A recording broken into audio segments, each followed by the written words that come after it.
بسم اللہ الرحمن الرحیم۔ کرایہ داری ایکٹ کے تحت عرفان صدیقی صاحب کو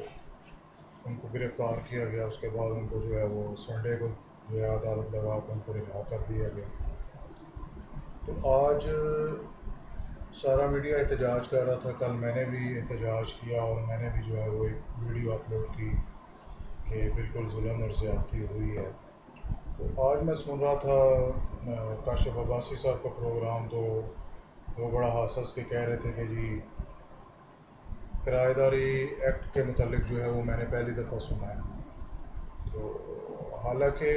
یہاں پہ میں گوجرانوالہ کی اگر بات کروں تو گوجرانوالہ میں تقریباً ہر تھانے میں کم از کم 4-5 مقدمات جو ہیں کرایہ داری ایکٹ کے جو ہیں وہ درج ہیں۔ لوگوں کو اٹھایا بھی گیا، ہتھ کڑیاں بھی لگائی گئیں اور ہتھ کڑیوں میں ان کی تصویریں جو ہیں وہ سوشل میڈیا پہ اپلوڈ بھی کی گئی۔ لیکن اب مسئلہ کیا ہوا ہے، اب پرابلم کیا ہوئی ہے؟ اب مسئلہ یہ ہے کہ نواز شریف صاحب کے ایڈوائزر اٹھائے گئے ہیں۔ یہ پاکستان کی تاریخ میں پہلی مرتبہ ہوا ہے کہ کوئی طاقتور شخص جو ہے وہ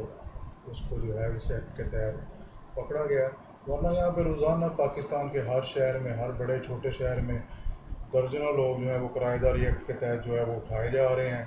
ان کو پکڑا جا رہا ہے، ان کو ہتھ کڑیاں بھی لگ رہی ہیں اور ان کو جو ہے وہ جیلوں میں بھی بھیجا جا رہا ہے۔ لیکن میڈیا کے جو ہے وہ کان پہ جوں تک نہیں رینگتی،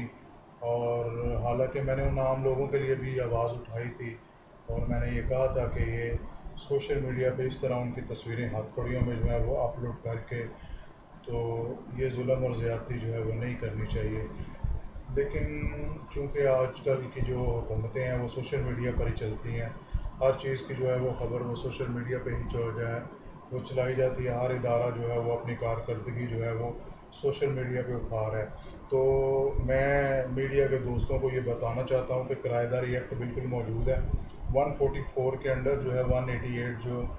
سیکشن ہے، اور یہ نان ویلیبل آفینس ہے، اور اس میں جو ہے وہ بے شمار لوگ جو ہے اگر آپ ڈیٹا نکالیں، انویسٹیگیشن جو جرنلزم کرتے ہیں ان سے پوچھیں تو تقریباً ہر جو ہے وہ پولیس اسٹیشن میں جو ہے وہ مقدمات جو ہیں وہ آپ کو ملیں گے۔ یہاں پہ میں گوجرانوالہ کی اپنے شہر کی بات کرتا ہوں تو یہاں پہ تو میں نے ہر تھانے میں جو ہے وہ تقریباً کافی مقدمات جو ہیں وہ کرایہ داری ایکٹ کے تحت جو ہے وہ میں نے دیکھے ہیں، اور لوگ جو ہیں وہ تھانوں میں آ کے وہ جو ہے کرایہ داری ایکٹ کی جو فارمیلٹیز ہیں ان کو بھی پورے کرتے ہوئے جو ہے وہ میں نے لوگوں کو دیکھا ہے۔ تو کاشف عباسی صاحب اور دیگر دوستوں کی خدمت میں گزارش ہے کہ اس ایکٹ کے تحت بہت سے لوگ غرباء، بہت سے عام مڈل کلاس لوگ جو ہیں وہ اٹھائے بھی گئے ہیں، ان کو ہتھ کڑیاں بھی لگی ہیں اور ان کو جوڈیشل بھی کیا گیا ہے۔